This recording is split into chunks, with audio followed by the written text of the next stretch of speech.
Saya sebut dalam radio ICAM pun saya sebut. Ada 5 keadaan yang kita kena ingat.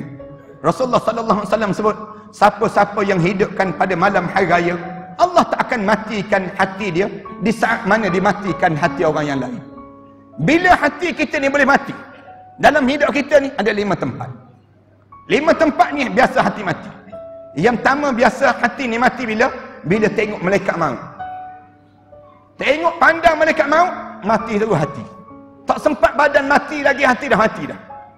Tengok malaikat maut tu, takutnya dengan malaikat maut sampai hati mati. Mati hati, cabut nyawa juga dalam keadaan yang kita kosong pada kita. Na'udzubillah min dzalik.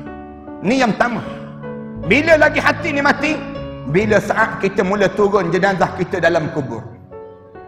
Turun jenazah dalam kubur tu, mati hati. Tengok suasana kubur, Allah menakutkan dan menggerunkan. Ni 2. Yang ketiga bila malaikat mula tanya soalan-soalan. Malaikat tanya soalan, malaikat muka dan nakir tanya, ma rabbuka, wa ma nabiyuka, wa ma dinuka, wa ma. Di waktu tanya saja tersebut, mati hati. 3. Yang keempat, hati ni mati bila bangkit di padang mahsyar. Melayang suratan amalan manusia, mati sekali lagi hati kita. Hati ni mati. Dan yang kelima, hati ni mati bila kita nak melalui titian sirat. Nak lalu titian sirat, mati hati.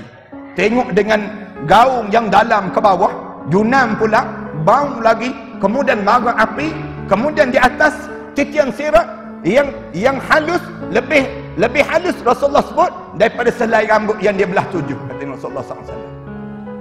Bagaimana halusnya, kemudian tajam, lebih tajam daripada mata pedang. Bengkang-bengkok, junam, naik, turun naik, melalui titian sirat, nak melempasi titian sirat. Hilang hati dan mati hati.